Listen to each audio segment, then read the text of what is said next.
Assalamualaikum students, I am Faiza Fahim. I am going to teach you maths class 9th. Students lecture 2.2 में हमने types of decimal fractions discuss की थी। इस concept को use करते हुए हम आज क्वेश्चन नंबर 3 को सॉल्व करेंगे। तो चलते हैं व्हाइट बोर्ड की तरफ। हमने डेसिमल फ्रैक्शंस के बारे में पढ़ा था, हम इसे रिवाइज कर लेते हैं। डेसिमल फ्रैक्शंस की हैं 3 टाइप्स, क्योंकि क्वेश्चन नंबर 3 में ये यूज़ हो रही हैं। तो डेसिमल फ्रैक्शंस को हमने पढ़ा था कि इसकी 3 टाइप्स हैं। एक को हमने कहा था टर्मिनेटिंग डेसिमल फ्रैक्शन, यानी कि जो स्टॉप हो जाती हैं, ख़त्म हो जाती हैं। और एक हमने पढ़ी थी नॉन टर्मिनेटिंग, जो ख़त्म नहीं होती हैं, और रिकरिंग, और यानी कि वो रिपीट भी होती हैं। और एक हमने फ्रैक्शन को पढ़ा था डेसिमल फ्रैक्शन को, जो नॉन टर्मिनेटिंग थी और नॉन रिकरिंग थे। Terminating and non recurring. तो स्टूडेंट्स यहाँ पे हम इसको थोड़ा सा देख लेते हैं। टर्मिनेटिंग में हमने पढ़ा था जैसे 1/2 इज़ 0.5, ये टर्मिनेट हो गया डेसिमल फ्रैक्शन। जो नॉन टर्मिनेटिंग डेसिमल फ्रैक्शन थी वो 2/9 थी, यानी 0.2222। यहाँ पे ये रिपीट भी हो रही है, रिकरिंग हो रही है, और नॉन टर्मिनेटिंग है, यहाँ ख़त्म नहीं हो रही है। और इसके बाद हमने एक और ली थी एग्जांपल, जिसमें हमने स्क्वायर रूट 2 लिया था, और स्क्वायर रूट 2 हमारे पास आया था 1.414213। तो ये जो है यहाँ पर नॉन रिपीटिंग है, और non repeating mean non recurring, और नॉन टर्मिनेटिंग मीन जो ख़त्म नहीं हो रहा है। स्टूडेंट्स हमारा जो क्वेश्चन नंबर 3 है वो इन डेसिमल फ्रैक्शन से रिलेटेड है। तो क्वेश्चन नंबर 3 देखते हैं क्या है। क्वेश्चन नंबर 3 का जो फर्स्ट पार्ट है वो है 2/3 इज़ एन इरेशनल नंबर। वो कहता है जो 2/3 है वो एक इरेशनल नंबर है। तो हम यहाँ पे इसको देखते हैं किस तरह से ये स्टेटमेंट ट्रू है या फॉल्स है। 2/3 इज़ एन इरेशनल नंबर।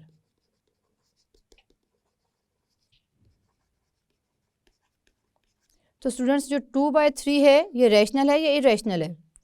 ये एक रैशनल नंबर है। ये क्यों रैशनल नंबर है? क्योंकि इसमें जो p/q की फॉर्म में लिखा गया है, एक तो ये यानी कि ऐसे नंबर जिन्हें हम p/q की फॉर्म में लिख सकते हैं उन्हें हमने रैशनल नंबर कहा था। नंबर 2 ये 2 और 3 जो हम वो इंटीजर्स हैं, तो हम कह सकते हैं कि 2/3 एक रैशनल नंबर है। जबकि इरेशनल के लिए हमारे पास कंडीशन थी कि ये p/q की फॉर्म में हम नहीं लिख सकते। तो स्टूडेंट्स ये जो पार्ट 1 है हमारा, जो क्वेश्चन नंबर 3 का 1 पार्ट है वो फॉल्स है। यहाँ हम लिख देंगे फॉल्स, इसको हम लिखते हैं ब्लैक कलर से, तो है फॉल्स, ये स्टेटमेंट फॉल्स है। अब जो स्टेटमेंट 2 है हमारे पास वो है, स्टेटमेंट 2 में कहता है pi is an irrational number. Pi is an irrational number. तो स्टूडेंट्स ज़रा सोच के बताएंगे पाई जो है हमारे पास रैशनल है या इरेशनल है। तो स्टूडेंट्स ये जो पाई नंबर है ये एक इरेशनल नंबर है, क्योंकि पाई की वैल्यू होती है 3.141592 और सो ऑन, और ये p/q की फॉर्म में हम नहीं लिख सकते हैं। तो पाई जो है इज़ एन इरेशनल नंबर, ये ट्रू है स्टेटमेंट, यहाँ पे लिखेंगे ट्रू। हमने सिर्फ स्टूडेंट्स यहाँ पे फॉल्स और ट्रू का बताना है, इसे सॉल्व नहीं करना है। जो हमारे पास पार्ट 3 है वो है 1/9 is a terminating fraction. 1/9 is a terminating fraction. तो यहाँ पर हम देखते हैं टर्मिनेटिंग का मतलब क्या था। ऐसी फ्रैक्शन जिनको हम डिवाइड करें तो हमारे पास कंप्लीट जो है वो आंसर आ जाए। तो 1/9 को हम डिवाइड करके देख लेते हैं। यहाँ पर 1 को अंदर रखते हैं, 9 को बाहर। 1 जो है वो स्मॉल है तो पहले ही हमें 0 को लेना पड़ेगा। 0, 9 1 9, 10 में से 9 माइनस किया 1, फिर हमें 0 लगाना पड़ेगा। 9 1 9, फिर 1, फिर 0 लगाएंगे, फिर 1। इट मीन्स कि ये इसी तरह से चलता जाएगा। तो स्टूडेंट्स हम कह सकते हैं हमारे पास 1/9 जो है is a not terminating fraction, यानी कि इसका आंसर अगर 0.1111 और सो ऑन चलता जा रहा है तो ये टर्मिनेट नहीं हो रहा है, ये नॉन टर्मिनेटिंग है। तो हम कह सकते हैं ये फॉल्स है स्टेटमेंट, फॉल्स स्टेटमेंट है, क्योंकि 1/9 जो है इज़ नॉन टर्मिनेटिंग फ्रैक्शन। जो फोर्थ पार्ट है उसमें पूछा गया है कि 3/4 is a terminating fraction. Terminating fraction यानी कि ख़त्म हो जाने वाली फ्रैक्शन, जो स्टॉप हो जाए, उसको हम टर्मिनेट कहते हैं। तो 3/4 को भी चेक करना पड़ेगा हमें, इसी तरह से डिवाइड कर कर 3 और 4। तो यहाँ पे हमें सबसे पहले 0 को कैरी करना पड़ेगा, क्योंकि यहाँ पर 3 जो है वो स्मॉल नंबर है 4 से। तो 4 को हम किससे मल्टीप्लाई करें कि हमारे पास 30 से स्मॉल नंबर आ जाए। तो 4 7 दा 28, 10 में से 2 गया -2, 10 में से 8 माइनस किया 2, जहाँ 0 करेंगे कैरी, तो 4 5 दा 20।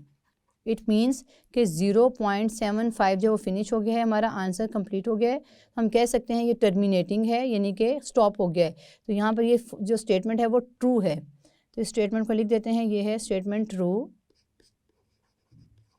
अब हमारे पास जो 5th है हमारे पास स्टेटमेंट, वो क्या है, वो है 4/5 is a recurring fraction, is a recurring fraction.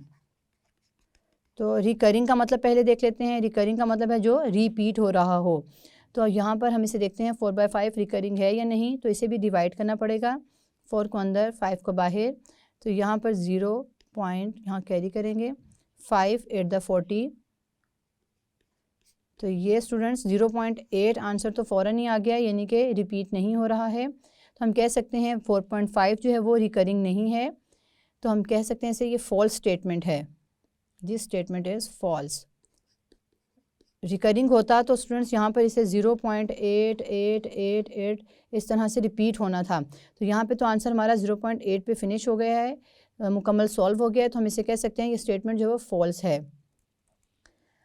Students question number जो हमारा 3 है वो कंप्लीट हो गया है। क्वेश्चन नंबर 4 हम जो है वो नेक्स्ट लेक्चर में करेंगे, लेकिन उस क्वेश्चन नंबर 4 से पहले हम क्वेश्चन नंबर 5 को सॉल्व कर लेते हैं।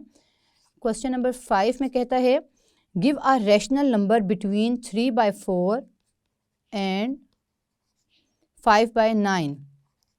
ये जो 3/4 हमारे पास एक रैशनल नंबर है और 5/9 एक फ्रैक्शनल नंबर है। इनके दरमियान में जो है वो एक नंबर है रैशनल नंबर, उसका हमने बताना है। तो वो नंबर किस तरह से फाइंड आउट करेंगे? उस नंबर को फाइंड आउट करने के लिए हमें इन दोनों रैशनल नंबर्स को प्लस करेंगे। 3/4 प्लस 5/9, ये दो रैशनल नंबर्स हैं, इन दोनों को प्लस किया और डिवाइड करेंगे हम 2 पर। तो हमारे पास आता है इन दोनों रैशनल नंबर्स को, एक मिनट है क्या हो गया स्टूडेंट्स, हमने 3/4 और 5/9 के बिटवीन जो नंबर फाइंड करना है वो भी एक रैशनल नंबर है। वो इस तरह से फाइंड करेंगे कि हम 3/4 को प्लस करेंगे 5/9 को, और जो हमारे पास आंसर होगा उसे हम 2 पे डिवाइड करेंगे। तो इसको सॉल्व करते हैं, तो इस तरह से इसको लिख सकते हैं हम 3/4 प्लस 5/9 ब्रैकेट, ये जो 2 है यहाँ पर स्टूडेंट्स, यहाँ डिवीजन में इसको मैं इस तरह से 2 लिख देती हूँ ताकि ये प्रॉब्लम क्रिएट ना करे। तो अब हम यह ब्रैकेट के अंदर पहले सॉल्व करेंगे। ब्रैकेट के अंदर क्या है, 2 रैशनल नंबर्स प्लस हो रहे हैं, और जब भी दो जो रैशनल नंबर या फ्रैक्शन की फॉर्म में जो है नंबर होते हैं तो उन्हें हम सॉल्व किस तरह से करते हैं, बाय टेकिंग एलसीएम। तो स्टूडेंट्स यहाँ पे हम 4 और 9 का एलसीएम लेंगे। 4 और 9 दोनों डिफरेंट नंबर्स हैं, तो हम इन दोनों को मल्टीप्लाई करेंगे 4 को 9 से।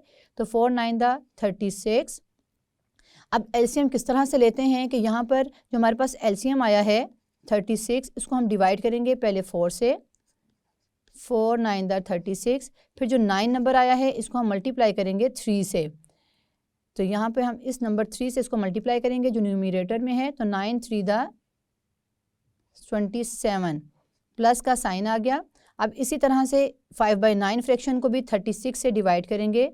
36 9 को डिवाइड करेंगे 36 से, तो आता है 9 4 दा 36। अब ये जो 4 नंबर आया है इसको मल्टीप्लाई करेंगे ये वाले 5 नंबर से। तो 5 4 दा 20। इसको यहाँ पर दोबारा से लिख लेती हूँ क्योंकि हमारे पास स्पेस नहीं है। तो यहाँ पे करते हैं 27 plus 20 divided by 36 divided by 2। यहाँ पे भी ये डिवाइड हो रहा है 2, लेकिन वो मिक्स हो रहा है, तो इसलिए मैंने इसको रीराइट कर लिया है। अब यहाँ पे आप देखें तो 27 प्लस 20 कितना होता है, 47 डिवाइडेड बाय 36 डिवाइडेड में 2 है। स्टूडेंट्स यहाँ 47 और 36 को हम कैंसिल आउट नहीं कर सकते हैं, तो हम यहाँ पे क्या करते हैं, डिवाइड को सॉल्व कर लेते हैं। 47/36। डिवाइड को जब हम मल्टीप्लाई बनाते हैं यहाँ पर, अगर मैं डिवाइड, क्योंकि हम यहाँ पे डिवाइड को डायरेक्ट नहीं यूज़ करेंगे, पहले से मल्टीप्लाई में चेंज करेंगे। तो स्टूडेंट्स डिवीजन का जो इन्वर्स है वो है मल्टीप्लिकेशन। इन्वर्स का मतलब क्या है, हम 2 का इन्वर्स ले लेंगे, उल्ट कर देंगे, क्योंकि यहाँ पे हम इसका ऑपोजिट जो ऑपरेशन है वो परफॉर्म कर रहे हैं। यानी डिवाइड को अगर हम मल्टीप्लाई बनाएं तो स्टूडेंट्स मल्टीप्लाई बनाते हुए ये जो 2 है वो डिवीजन के साथ 2 का जो हम डिवीजन करें तो डिवीजन का ऑपोजिट क्या है, इन्वर्स लेना पड़ेगा 2 का। तो 1/2 लिख दिया यहाँ पर।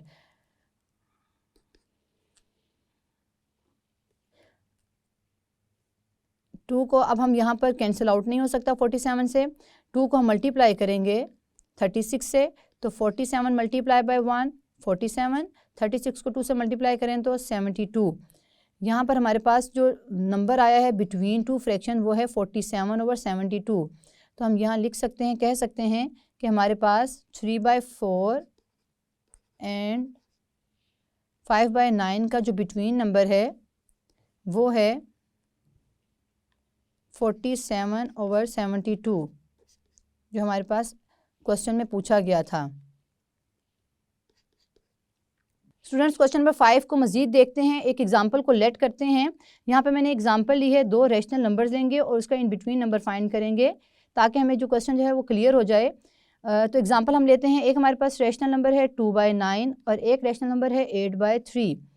ये मैंने खुद से लेट किए हैं 2/9 और 8/3। हमने इन दोनों नंबर्स का बिटवीन रैशनल नंबर बताना है। तो हमने जिस तरह से क्वेश्चन नंबर 5 को सॉल्व किया है इसी तरह से इसको सॉल्व करेंगे। सबसे पहले हम क्या करेंगे, 2/9 प्लस 8/3 करेंगे और इस नंबर को जो है हम डिवाइड करेंगे 2 से। तो हमारे पास क्या आएगा, बिटवीन नंबर, रैशनल नंबर। तो यहाँ पर सबसे पहले हम ब्रैकेट को सॉल्व करते हैं। ब्रैकेट के अंदर हमारे पास 9 और 3 हैं। जो हमने पहले एलसीएम लिया था स्टूडेंट्स उसमें 4 और 9 था। 4 और 9 दोनों डिफरेंट टेबल्स पे थे, तो हमने उन दोनों को मल्टीप्लाई किया था। यहाँ पर जो एलसीएम लेना है हमने 9 और 3 दोनों सेम टेबल पे जा रहे हैं। तो जो बिग नंबर होता है, जो ग्रेटर नंबर होता है वो एलसीएम होता है। तो 9 जो है वो एलसीएम में आ जाएगा। अब हम एलसीएम में लेते हुए सॉल्व करते हैं। तो यहाँ पर 9 को 9 से डिवाइड करेंगे, जो आंसर आएगा उसको हम न्यूमिनेटर से मल्टीप्लाई करेंगे, यानी 2 1 2, फिर प्लस का साइन। अब 3 को हमने डिवाइड करना है 9 पर, तो आता है 3 3 9। अब जो 3 नंबर आया है इसको हमने मल्टीप्लाई करना है न्यूमिनेटर के नंबर से, तो 8 3 24। अब हम इसे प्लस कर लेते हैं, ब्रैकेट को ही सॉल्व करेंगे सबसे पहले। तो ब्रैकेट में है 24 + 2 26 डिवाइडेड बाय 9 2। अब 26 और 9 डिवाइड नहीं हो सकते हैं, तो हम क्या करेंगे, 2 से नहीं डिवाइड करेंगे। तो 2 पे डिवाइड करते हुए स्टूडेंट्स डिवाइड के साइन को हम चेंज कर देते हैं मल्टीप्लाई में, और जब हम इसे मल्टीप्लाई में चेंज करते हैं तो जो वैल्यू है उसका इन्वर्स लेते हैं, उल्ट लेते हैं, क्योंकि डिवीजन जो है वो इन्वर्स है मल्टीप्लिकेशन का। तो 2 का जो इन्वर्स है उल्ट है वो है 1/2, क्योंकि यहाँ पे ऑपरेशन डिवीजन से मल्टीप्लिकेशन में गया है। तो जब भी हम डिवीजन जो है वो मल्टीप्लिकेशन का इन्वर्स है, तो इसीलिए हमने इस 2 वैल्यू का इन्वर्स लिया 1/2। तो अब हम लिखते हैं, यहाँ पर देखते हैं 2 कटिंग होता है 26 से, तो होता है 2 1 2 2 3 6। तो हमारे पास आंसर आ गया। 13 को 1 से मल्टीप्लाई किया, 13 डिवाइडेड बाय 9। स्टूडेंट्स जो 13/9 है वो रैशनल नंबर है बिटवीन 2/9 एंड 8/3। हम लिख सकते हैं 13/9 is rational number between 2/9 and 8/3। ये 2 नंबर्स के दरमियान में जो रैशनल नंबर है वो है 13/9। क्वेश्चन नंबर 5 हमने सॉल्व किया, ये उससे रिलेटेड एग्जाम्पल को खुद से लेट किया है। अब नेक्स्ट लेक्चर में स्टूडेंट्स हम नंबर लाइंस को डिस्कस करेंगे। स्टूडेंट्स आज के इस लेक्चर में हमने rational number and irrational number के कॉन्सेप्ट को और इसके अलावा टाइप्स ऑफ डेसिमल फ्रैक्शन के कॉन्सेप्ट को यूज़ करते हुए क्वेश्चन नंबर 3 को सॉल्व किया है। और क्वेश्चन नंबर 5 में हमने 2 रैशनल नंबर के दरमियान में जो है बिटवीन एक रैशनल नंबर को फाइंड किया। तो स्टूडेंट्स नेक्स्ट लेक्चर में हम नंबर लाइन को डिस्कस करेंगे। See you again in next lecture.